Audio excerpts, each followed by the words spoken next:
Talk, no cross talk. तशरीफ रखें। असद कैसर साहब अपनी तकरीर शुरू करेंगे। तशरीफ रखें। बिस्मिल्लाहिर्रहमानिर्रहीम। मैं सबसे पहले तो मुझसे पहले हनीफा बासी साहब ने तो बड़ी लंबी तकरीर की और मेरे ख्याल में शायद अपोजिशन लीडर जितना टाइम उसने लिया, लेकिन इनसे एक बात पूछ लें और हलपन कहे कि ये पारम 45 का है कि पारम 47 का है। हलपन कहे, जिस तरह बातें करते हैं आप यकीन रखें, मैं यहाँ कहता हूँ कि ये हारा हुआ है। मुझे वैसे अच्छा नहीं लगता क्योंकि मेरे इसके बाद कोई और हमारे होता तो ज़्यादा अच्छा जवाब दे सकता था, मेरे लिमिटेशंस हैं। लेकिन मैं समझता हूँ कि जो इलेक्शन हार चुका हो उनके अंदर कोई अखलाकी जुर्रत होनी चाहिए कि वो जब बात करे तो कम से कम एक लिमिट के अंदर करे। उसको पता है कि वो हारा हुआ शख्स है और नाजायज तौर पर इधर बैठा हुआ है। दूसरी बात, मैं जनाब स्पीकर, मैं 2-3 इश्यूज जो है ना इस हाउस के सामने रखना चाहता हूं। जिस इलाके से मेरा ताल्लुक है, खैबर पख्तूनख्वा, ये पहली दफा हुआ कि इस ईद की छुट्टियों में जितनी बदतरीन लोड शेडिंग की गई, और ये अभी मुझे अफसोस है कि किसको अब बात सुनाएं। कोई मेरे ख्याल में अमीर मुकाम साहब है, वो बेचारा भी पता नहीं किस चीज का मिनिस्टर है, जो कंसर्न मिनिस्टर है कोई इधर है नहीं, जो जो जो जो जो जो मिनिस्टर है, मतलब ये रूलिंग दे कि कम से कम फाइनेंस मिनिस्टर तो इधर बैठा रहे ना, मजाक तो ना बनाए, इस असेंबली का, इस हाउस का मजाक तो ना बनाए। कल जिस तरह हुआ, आज जिस तरह ये बैठे हैं, मेरे ख्याल में इस पे आप रूलिंग दे कि लेके आए कि जो फाइनेंस मिनिस्टर है वो इधर बैठे। ये हम तकरीर किसको करेंगे? ये किसकी हम तकरीर करें? हम क्या करेंगे? बस जो टीवी पे सोशल मीडिया पे आ जाएगा इसका कोई असर नहीं होगा। ये पार्लियामेंट की तौहीन नहीं है। स्पीकर साहब, मैं पूछना चाहता हूं, मेरे ख्याल में इस पे आप रूलिंग दे दें कि बेशक जो भी फाइनेंस मिनिस्टर हो वो इधर बैठा रहा है, इस पे कम से कम रूलिंग दे। मेरे ख्याल में ये तौहीन है इस पार्लियामेंट का। असद कैसर साहब, कल भी हमने इस पे बोला था इनके वज़रा साहबान को, कैबिनेट को, उनको यहाँ हाजिर होना चाहिए और ये आएंगे इंशाअल्लाह। आप देखेंगे आएंगे। अब आप उसमें आप बोलें 2 दिन का ब्रेक ले लें तो वो आप सेंस ऑफ द हाउस ले लें तो हम कर लेते हैं। एक मिनट, मैं बात बताऊं ना जी, नवीद कमर साहब, आप तकरीर कंटिन्यू करें, इस बहस में ना एक चीज पे उठा करता था, एक पॉइंट पे उठा करता था जी। मैं नवीद कमर साहब, अभी तो आप इनके लाई हैं, ये क्या कर रहा है? ये पार्लियामेंट, इस तरह पार्लियामेंट चलते हैं? ये बिल्कुल नामुनासिब है जिस तरह के पार्लियामेंट चलाते हैं, जिस तरह ये करवाते हैं। ये पार्लियामेंट की तौहीन है। मुझे पता है ये हम सिर्फ हवाई बातें कर लेंगे, कोई इसको न सीरियस लेगा, न इस पार्लियामेंट की कोई अहमियत है, न अपोजिशन से कोई मशवरा होता है, और न कोई गवर्नमेंट के जो यहाँ मैंने बैठे हैं, जो MQM के या पीपल पार्टी के, मुस्लिम लीग के अपने हैं, इनकी कोई से नहीं है इस बजट में। ये इस तरह बजट बनाया गया है और मैं समझता हूँ कि जिस दिन ये बजट पास होगा आप देखेंगे कि पूरी आवाम निकलेंगे, इनकी सर होंगे, लोगों के पत्थर होंगे कि इसके सरों पे करेंगे, जितने इन्होंने टैक्स लगाए हुए हैं, जितना जुल्म कर रहा है। मैं बताऊं, आप कहते हैं रोजाना टीवी पे आ जाती है कि KPK में जो है ना बिजली की चोरी हो रही है। भाईजान, मैं जिस इलाके से हूं वहाँ मतलब वो ऐसा इलाका है जहाँ पेमेंट ठीक ठाक हो रही है और कोई ज़्यादा से ज़्यादा जो उनका अपना फार्मूला है वो 6 घंटे का उन्होंने बनाया हुआ है। 3 दिन ईद की रात कोई 18 से लेके 20 घंटे बिजली नहीं। मतलब आप सोच लें कि क्या आप इस इलाके को किस तरह, और मैं किस इलाके से हूं, जिस इलाके से मैं ताल्लुक रख रहा हूं वहां तुरबेला डैम है। तुरबेला डैम खैबर पख्तूनख्वा आपको जो बिजली देती है सालाना 4000 मेगावाट, 4000 मेगावाट आपको बिजली मिलती है। जिस इलाके से मैं हूं, मैं जिस इलाके से बात करता हूं, वहां की गाजी बरोता डैम जो बना है, हमारे पानी को उन्होंने रुख मोड़ के डैम बनाया है। कभी एक मिनट, कभी जो है ना, कभी ये उस डैम पे वो सीमतौर का शिकार करवाते हैं हमारी जमीन खराब करके, और जब गाजी बरोता डैम बना तो हमारे से पानी का रुख मोड़ के वो खुश्क करवाया। मैंने उस दिन इस पे बात भी की है कि 16,000 एकड़ जंगलात तबाह हो गए, वहां माहौलियात तबाह हो गई, सब कुछ तबाह हो गई, लेकिन वहां आप लोड शेडिंग करवाते हैं 18 घंटे। ये पूरे खैबर पख्तूनख्वा की बात है। चीफ मिनिस्टर साहब ने एक कमिटमेंट की कि आप हमारे साथ बैठे, एक फार्मूला तय हुआ, उस फार्मूले पे अमल दरामद नहीं हुआ। हमारे पास क्या रास्ते हैं? हम वहां के मुंतखब नुमाइंदे हैं।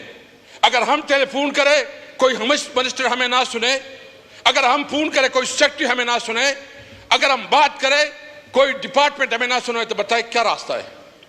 मुझसे लोग क्या मतलब, मेरे घर पे लोग हमले करेंगे क्यों भाईजान? जिस चीज में मेरी जिम्मेदारी नहीं है, मेरा इख्तियार नहीं है, क्यों मैं उधर जलील और ख्वार हो रहा हूं?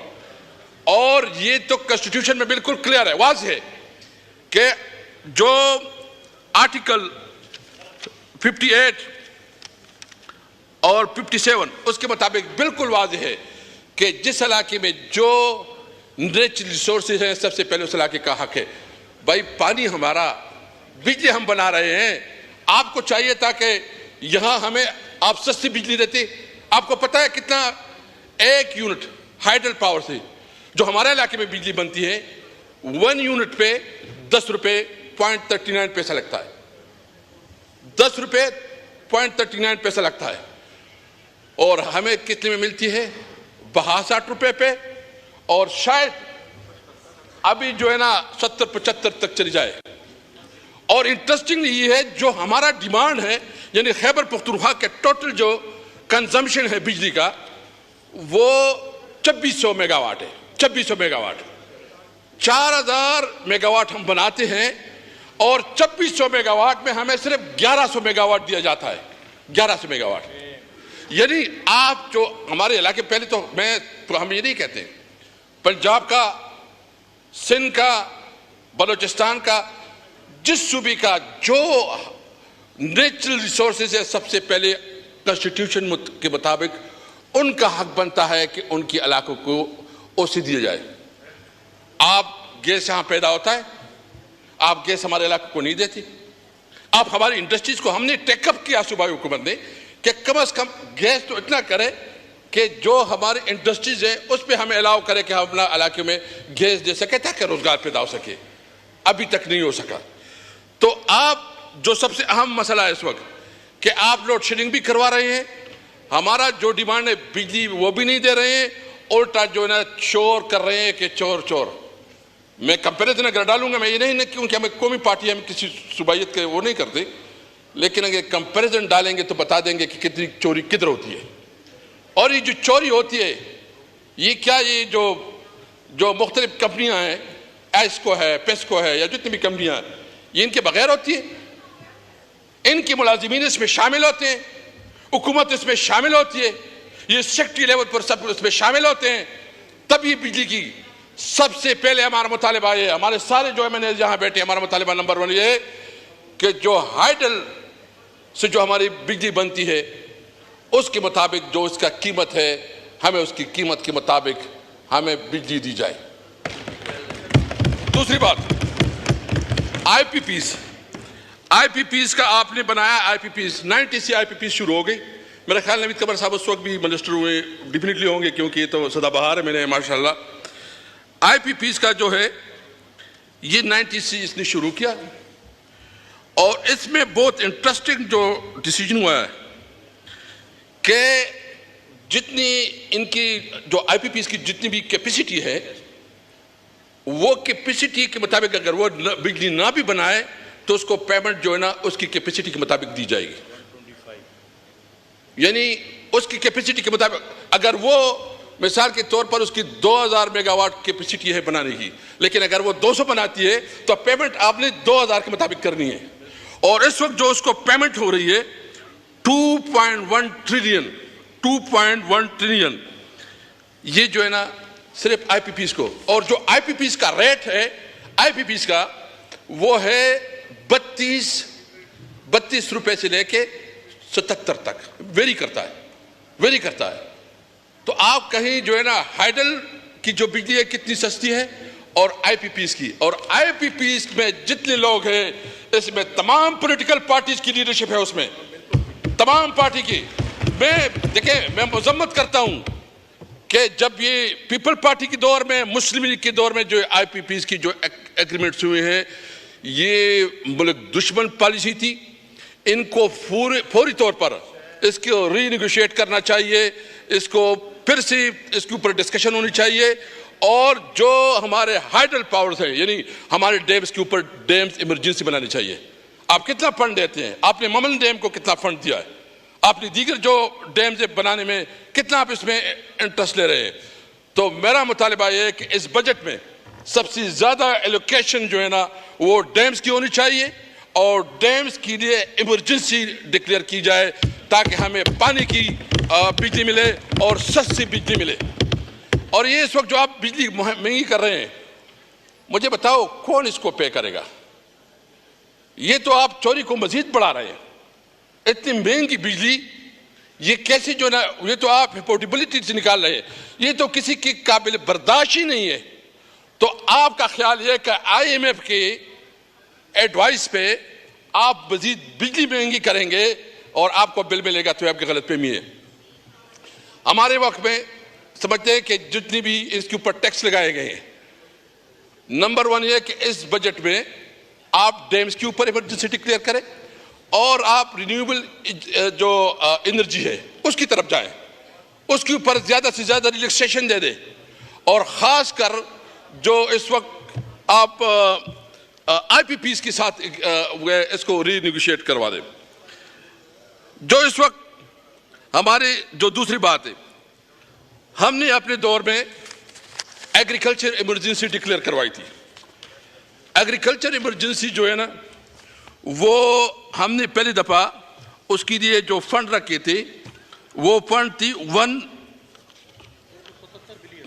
277 बिलियन 277 बिलियन रुपीस एग्रीकल्चर के लिए हमने एलोकेट की थी। और अभी जो इस बजट में कोई खास एग्रीकल्चर की तरफ तवज्जो नहीं दी गई है। हमने ट्यूबवेल्स ज़रियालात पर टैक्स की छूट दी थी और उस दौरान कोई स्कैंडल नहीं आया।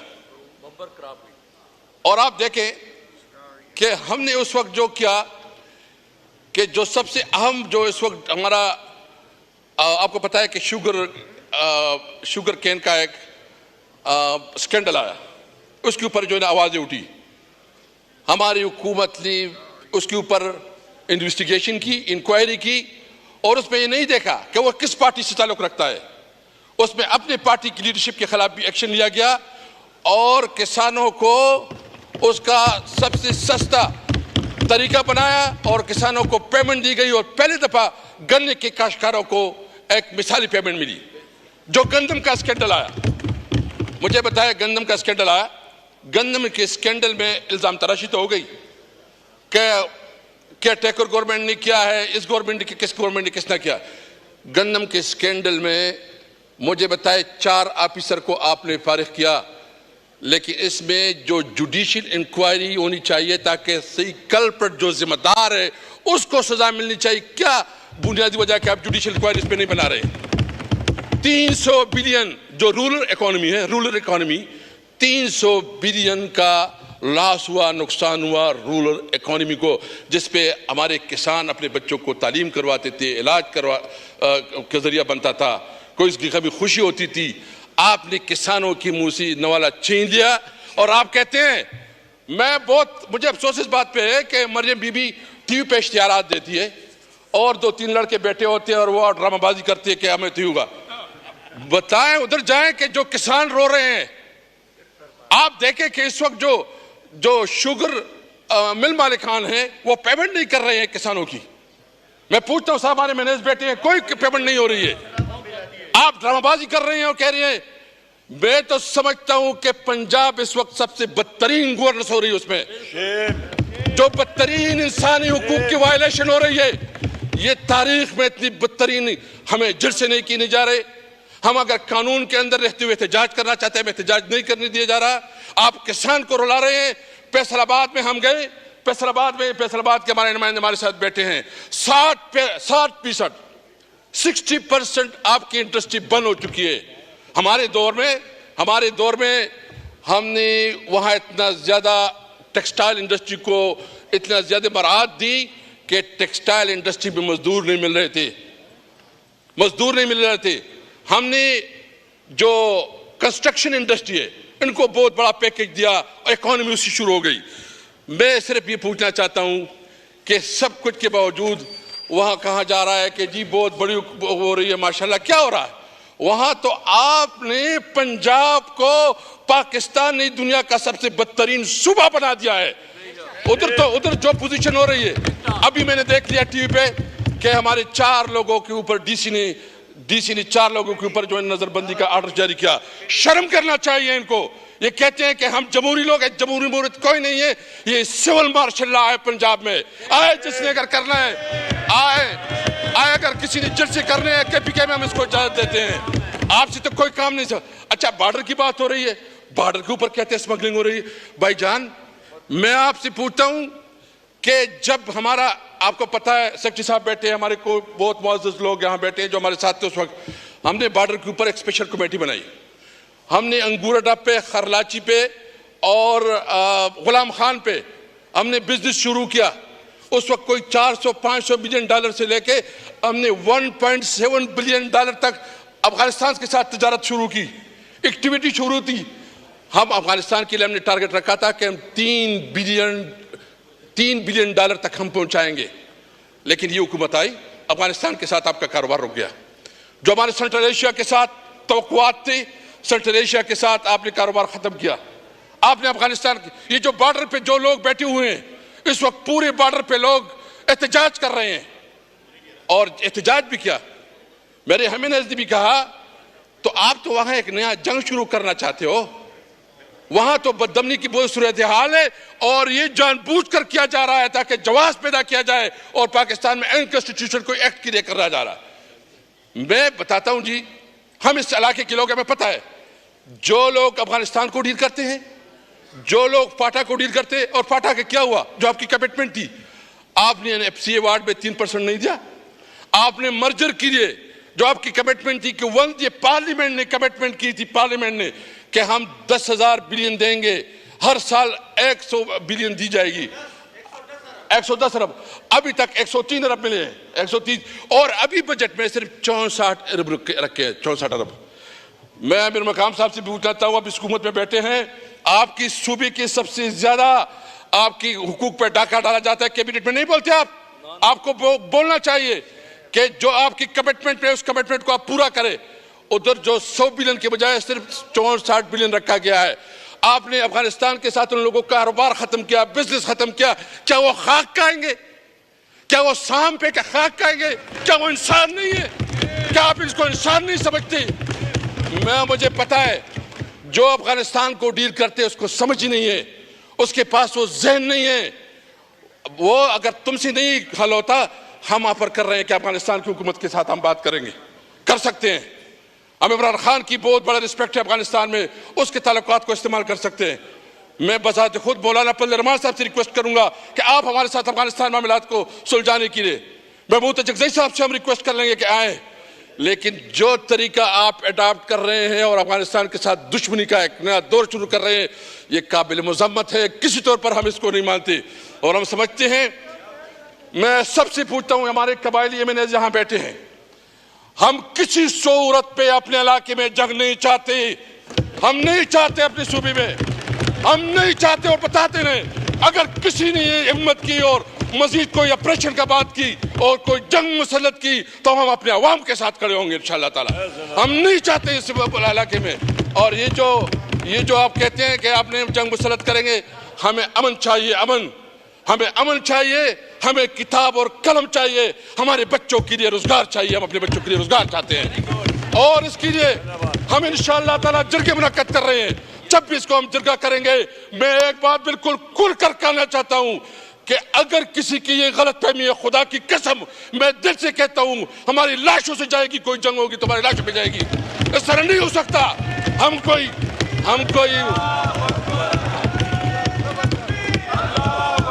मैं बताता हूं, हम कोई वो नहीं पहनी हुई है, हमने चूड़ियां नहीं पहनी हुई है। हमारी शराफत को और हमारी इसको आप बुरा ना ले। बताते हैं कि आप फिर किस तरह आपको शिकस्त होती है, हम नहीं मानते। और ये जो कहते हैं, मैं तजवीज देता हूं कि बेहतर ये, कल जो ईरान की सफीर ने एक तजवीज दी है, और वो तजवीज ये है कि आप बॉर्डर के ऊपर इकोनॉमी वो बनाए, कॉरिडोर, इकोनॉमी कॉरिडोर बनाए। तो मेरा मुतालिबा है कि आप इकोनॉमी कॉरिडोर बनाए ईरान के साथ, आप इकोनॉमी कॉरिडोर बनाए चाइना के साथ, आप इकोनॉमी कॉरिडोर बनाए अफगानिस्तान के साथ। हम मुतालिबा करते हैं कि इकोनॉमी कॉरिडोर बनाए। और अगर आप कहते हैं हम जो वन डॉक्यूमेंट रजीम की बात करते हैं, वन डॉक्यूमेंट रजीम की बात करते हैं, आप कहते हैं कि जी ये तो इलीगल है। भाईजान, एक तरफ भी एक फैमिली है, दूसरी तरफ भी यही फैमिली है। वन डॉक्यूमेंट रजीम का मुतालिबा हम उसकी हिमायत करते हैं। और हम मुतालिबा करते हैं, अगर कहते हैं कि ये जो है ना, ये स्मगलिंग हो रही है।